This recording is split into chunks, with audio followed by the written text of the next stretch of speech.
Hey everyone, and welcome to another installment of the SDGC Final Fantasy Retrospective series.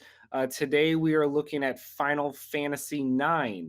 And for those that are unfamiliar with this series, what we're doing is we're taking a look back at all of the main entry numbered mainline Final Fantasies. So no offshoots, no spin-offs, no Final Fantasy X-2, none of that. But maybe in the future. But today it's all about the big boy, the Mac Daddy of the PlayStation 1 trilogy, Final Fantasy 1X 9. I feel like it's not an exaggeration to say that this has aged very well as a Final Fantasy that people have. You don't think? I don't know. I see. I think you are colored by the poor port. I I'll think it tell you what. goes. We'll get into that. We'll get into Yeah, that. I think it goes both directions because Final Fantasy IX, I think at the time wasn't nearly as well loved or didn't feel nearly as well loved No, and I think as you're it right. is. But But I think over that time, more people seem to really have come out of the woodwork and been like, "No, nine was amazing. It's one of my favorites," and I think it has shot to generally the top of the popularity. Like there aren't official charts, but you know what I mean. right, Um, and I think part of that is because Final Fantasy VII, I think as time goes on, people divorce themselves more from the nostalgia of it, and they realize it's not the end-all be-all RPG. Final Fantasy VIII, at best, is a very divisive entry, and I think nine of the three has gone up in stock as time has gone on the most. I would yeah. argue against that, actually. Really, I will counter your argument, sir. Uh, Yeah. um, I have thoughts, but no, well, please. so don't get me wrong. Final Fantasy IX is a top five Final Fantasy for me, like hands down, Same. simply because of setting and characterization. But having played nine recently on Switch, and I'm not even talking about the bad port because I mean it's a bad port. Like I'm not even. But this is not referencing the bad port. And now being almost at the end of Final Fantasy VII for like the billionth time on Switch. Um, for a game that came what 4 years after Final Fantasy VII, 4 or 5 years roundabout. It was Um, 2000, it was so 2000, so It was like it's 3 years. about 3 years, right? Um, Also, rest in peace, short ass Final Fantasy development windows. Yeah, I know. I know, Um, right? Oh, but the combat, like the active time battle system in nine, feels absolutely glacial compared to playing Final Fantasy VII. I mean, say what you want about seven, but seven's active time battle system is snappy. There's no slowdown. It literally takes you seconds to get into battle. Character animations are very fast.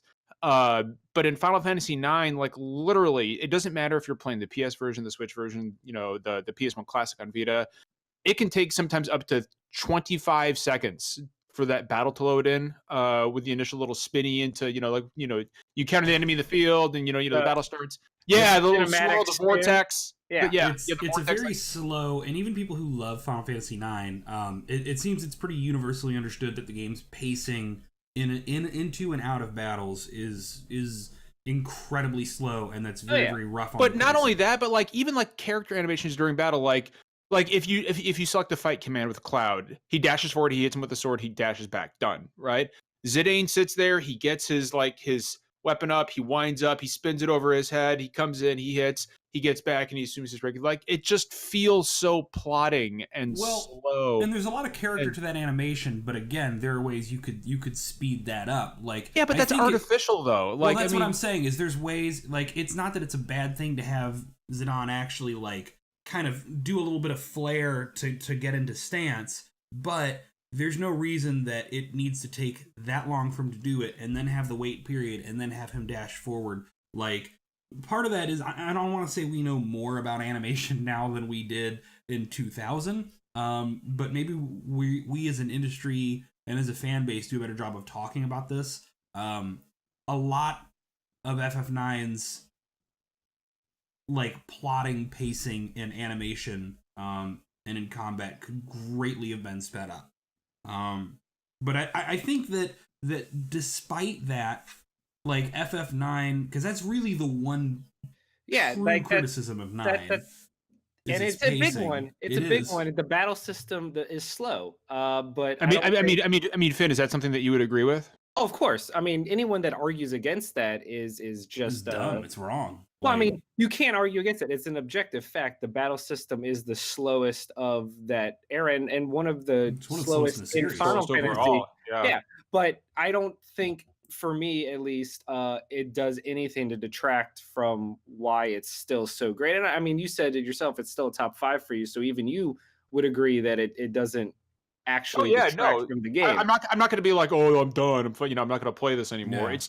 It's just like playing it. And you know what? Had I played it, it's just playing Final Fantasy a game of snappier combat like Final Fantasy 7 in the Right. same time frame as 9. Like really, it makes the combat in 9 feel objectively worse. So there's a little bit of bias going on there, And that's fair. or a recency bias. However, I Yeah. will say that that's one of the best thing the ports did was add the speed up mode, Yeah. because once the speed up mode is applied in these updated versions, the biggest issue of Final Fantasy 9 has been effectively removed. Yeah. So I also think good for that them.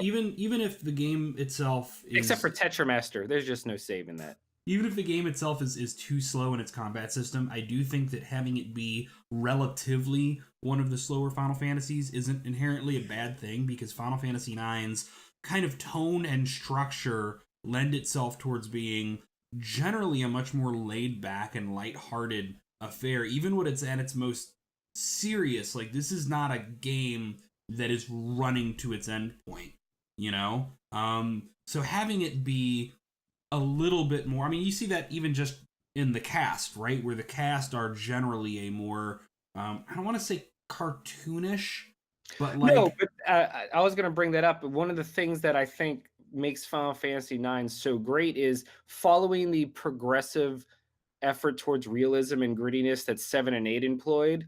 9 is a purposeful hark back to the straight up fantasy element that Final Fantasy like 4 is it goes back to the Super Nintendo era vibe of Final Fantasy, which I think is part of why I love it so much. yeah. Um, But despite going towards those cartoony like character designs and having characters that feel like very, very simple, you know, 1 or 2 note characters as you first meet them, the depth of each character and their story, aside from Amaranth. Yeah. No, I knew Is, exactly who you were going to Yeah. say too. Yep. But the depth of all of these characters is tremendous, and I think that in a lot of ways you get primed for like a Final Fantasy V or like, you know, a 4 or 5 or something, and then you end up with so much more hidden depth. And to me, that feels intentional, but You know, Okay, well, God, Amaranth is just one of those very few Final Fantasy characters throughout the series. You're just like Utterly forgettable.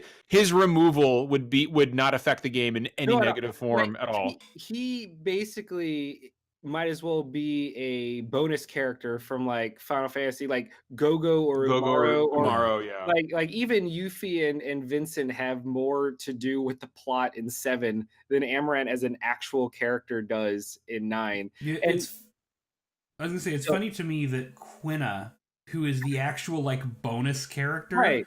it is like a gag like character in almost all of its portrayal, is both more memorable than Amaranth and also ties more into the world and other characters' stories, especially like Vivi's.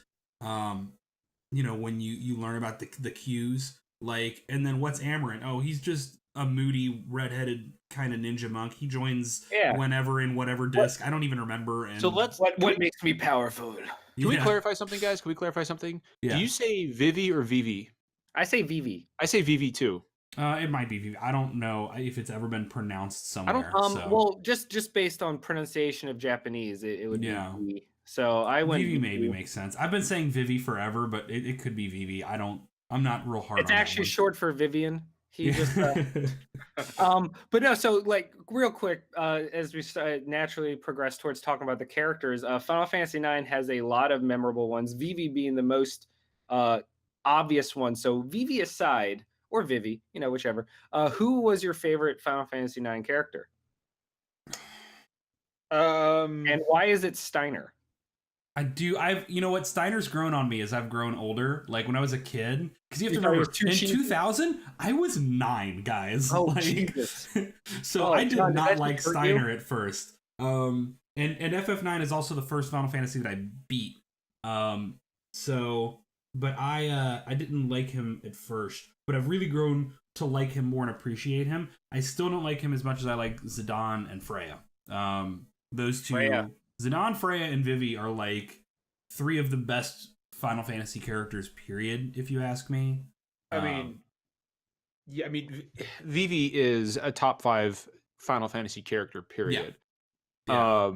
And his journey to understanding his nature and his by the way, spoilers for anybody who's listening to this we do talk about spoilers here. It is 19 years later. Spoilers so. for a fucking 19-year-old game.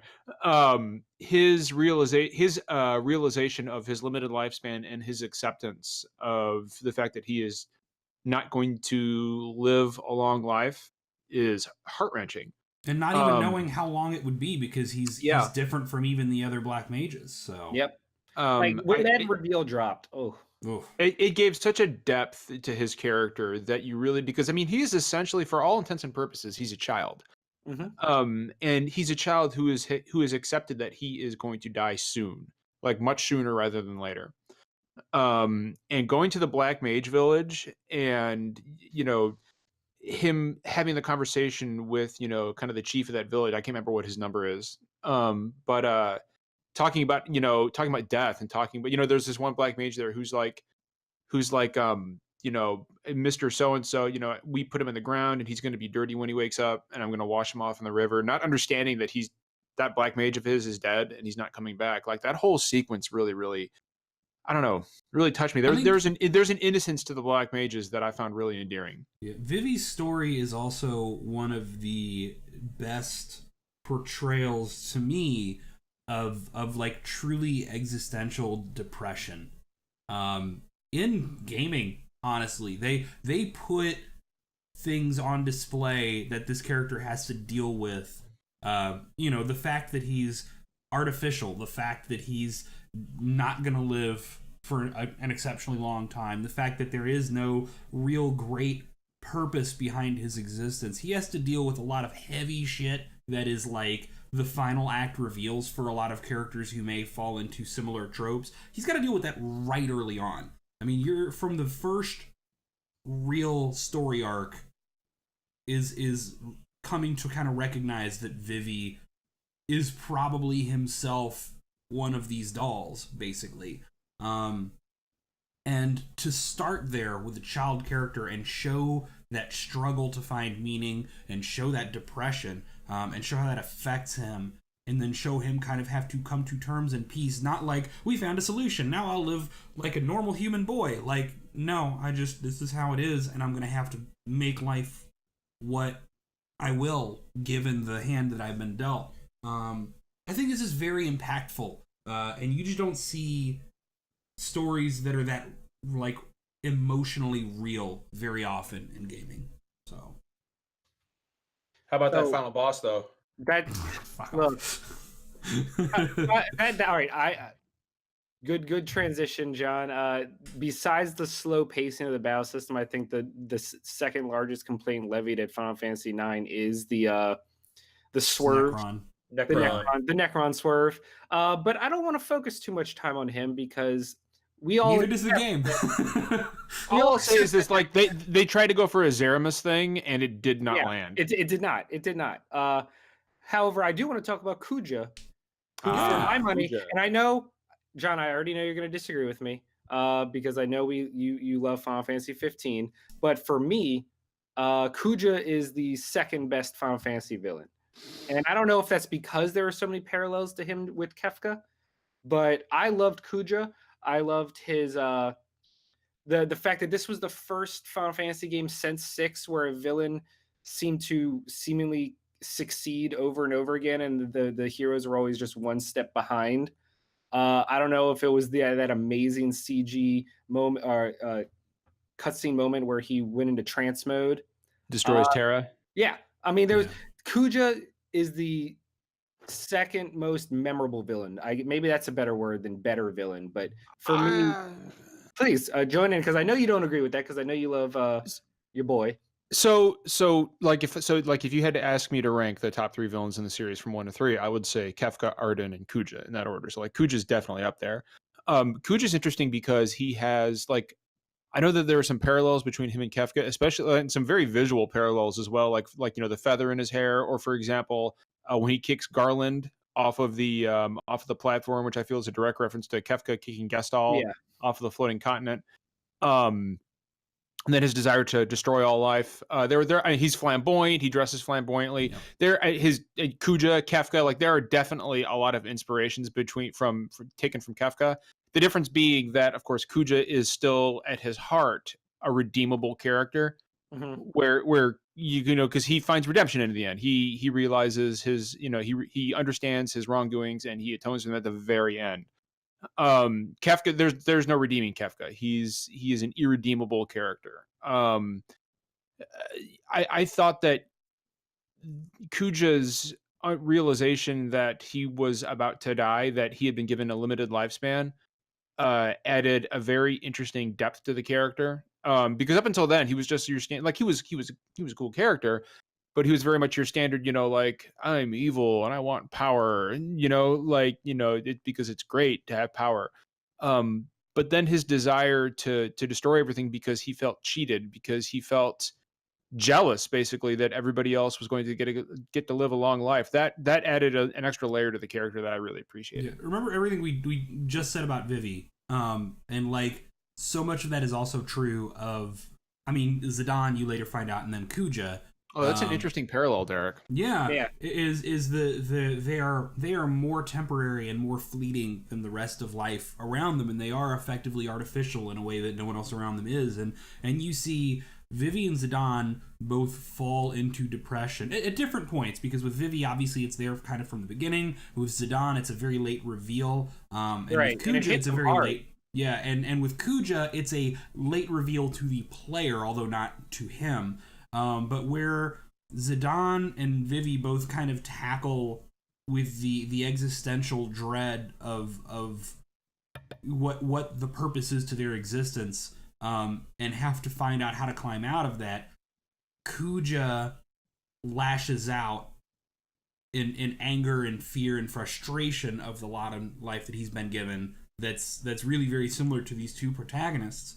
And I think even whether or not you believe that he's redeemable, I think that he's one of the most sympathetic villains, because he's not like, if you look up to this point, right, it's a lot of like people who become corrupted or people who were just evil, and to have somebody who has a really strong like emotional story behind why they're lashing out, because effectively it's a big tantrum, if you want to put it that way. Yeah, but I mean, but like that he is hurt and he's lashing out at a world that he perceives as unfair to him, and I think that's the big difference between him and Kefka as well. As we talk about, Kuja's very similar to Kefka, but Kuja's evil for evil's sake, which I do love, and then Kuja is kind of like, what if you took somebody who appeared to be that but actually did have that underlying, like, here's how I was hurt that made me this way,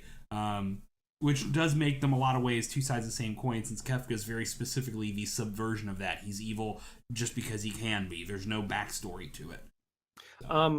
So I want to briefly switch gears and talk about another aspect of Final Fantasy IX that I feel some people might find divisive, but for me it was a plus, is how abilities and the gameplay worked.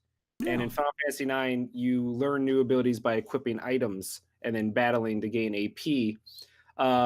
And coming off of things like the draw system and the materia system, some people felt it was limited or limiting, but for me, I loved it. It felt classic. It kind of reminds me of materia in a lot of ways. I was going to say this. Well, actually, it reminds me more of equipping espers than anything else. Yes, that's true. Because not everyone can equip every item and weapon, and so not everyone gets every ability. And I prefer that in my RPGs, where your characters are more unique and differentiated, as opposed to, I say, unlike the materia system, because with materia, everyone can learn every ability, every spell, everyone becomes homogenous outside of their limit breaks. Whereas in 9, your characters are very distinct in their roles. Zidane is your thief. Vivi is your black mage. Garnet is your white mage. That's right? your summoner. Yeah, and you have your dragoon. Queen is your blue mage. And I like that. That's my preference in my RPG. I like my characters to be very distinctive, but I'd like to hear your guys' thoughts. I love it. I like having these semi-defined roles, but then having the ability to flex their skills around to a degree to alter kind of how they work within that role. Do you want Steiner to have the ability to protect, like the girl party members, or and kind of semi-play like the classic knight role where they guard low HP characters, or you don't want to worry about that? Do you want to focus on pushing them more towards the DPS side with like critical skills? With Vivi, do you want and Garnet, a lot of them, do you want to focus on building up their resistances, or would you rather double down on their strengths? But without taking them, like you can't make Garnet a black mage or a paladin. You can't do that. So I liked it. John? Yeah, it was. I don't really have a negative or positive opinion about it one way or the other. I felt like it was fine. It seemed like kind of a marriage of, I don't know whether or not you want to use the materia in Final Fantasy VII or equipping Magicite in Final Fantasy VI. It was similar to those, but also with predefined character roles like in Final Fantasy IV and older Final Fantasies. So it let you control the pace at which your characters learned abilities, while keeping those characters within defined boundaries. I think there's enough diversity in the Final Fantasy throughout the series to character progression that I don't feel like anything needs to be similar to anything else. So I think Final Fantasy IX did it well. I don't really have a strong opinion about it one way or the other in that regard. Well, as in the nature of all of our Final Fantasy retrospectives, we could go on for pretty much ever, but we wanted to keep it at a manageable time, so we have a couple minutes left. Do we want to go around and just give like our final thoughts on Final Fantasy IX? And I think it's been a while, but we've been ranking them like kind of generally, roughly, yeah, like upper tier, whatever. So if you want to go around and do that as we close out. Go ahead, Derek. All right. For me, I mean, it's in my top X. I usually tell people that my favorite ones are in no particular order. Like 6 is my favorite, and then 9, 12, and 5 are kind of up there in like a top 4 total. So yeah, 9 is just shy of perfection to me. Almost the only thing that I need it to do is I so wish that the pacing of combat would be improved. But like it's visually held up very well over time. The music is held up very well over time. The character writing held up so much better than any of the other unaltered Final Fantasies from before it. I think 7 desperately needs a script touch up. I think 8 has some holes that we've really acknowledged over time. 6 is the only other one that I think has aged this well, if you ask me, without alteration. So. I'd agree. I mean, if you had to ask me my top 5, like my top 5 are pretty set in stone. Like going from 1 to 5, I would say Final Fantasy 6, 15, 7, 4, and 9 would round up my top 5. So it's a top 5 Final Fantasy for me. The reason it's not higher is due to numerous factors. Like Derek said, there's just the glacial combat can be a real chore sometimes, and from a visual standpoint, like I prefer the kind of futuristic steampunk Final Fantasy to, so which is why I like Final Fantasy. Like Final Fantasy 6 was, Iron Age steampunk, and I love that. Final Fantasy 7 is like, cyberpunk, and I think that's a really cool fit for Final Fantasy. I feel like the medieval RPG thing has been done many times, so it's not an aesthetic I prefer. But the combination of all the positive factors that we've talked about, characterizations, pacing of the story, not necessarily the gameplay, those all elevate it well above the sum of its parts. For me, I would say, I mean, if John was a top 5 and Derek was a top 4, for me, it's conditional in the sense that do we count Final Fantasy Tactics? Because if we do, it's a top 4 game. If Final Fantasy Tactics is not in the equation, It's not in the equation. then it's top 3. It's my third favorite of the mainline Final Fantasies. And I think for the same reasons John said the aesthetic didn't work as well for him because it was, been done before. For me, it was because it was the only PlayStation 1 that went back to that aesthetic. That at the time everyone was moving in the Final Fantasy VII direction, and so Final Fantasy IX's purposeful hark back really called to me because those were the games I grew up loving the most. So it was like a throwback moment. I loved the characters. I liked all the new tweaks that they added to make 9 just seem fresh. I wish Tetramaster was better because I'm a huge Triple Triad fan. So I was like, yeah, a new card game. And then I was like, oh no, a new card game. But I loved just the big set piece moments that game offered. Just all around, I enjoyed it. Necron notwithstanding, because there's just no defending that one. You know what? You want to emulate the NES and SNES games, you have to have your stupid final boss out of nowhere. Yeah. Yeah, but at least like John said, like Zeromus and 4 just landed better. It didn't feel as awkward. Yeah, he's one of the only ones. I mean, you still I have, was just like, the Necron, Cloud what of the fuck Darkness, is the Necron? Emperor Like- of Hell, the final version of X Death coming the way it did out of nowhere was so weird and dumb but Yep. it is what it is, man. It's Final Fantasy. You take it and you love it or you leave it. Why am I fighting a giant blue bald guy with rings? I don't know. Right. It's a good question.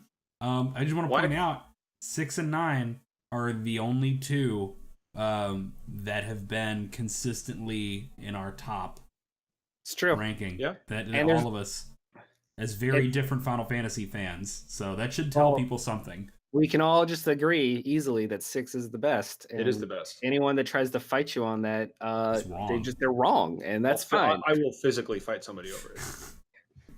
But yeah, that wraps up the Final Fantasy IX Final Fantasy Retrospective. I believe we have just a couple left now. Yeah, 10's already done, so that'll go up. And I don't believe we're doing 11 and 14.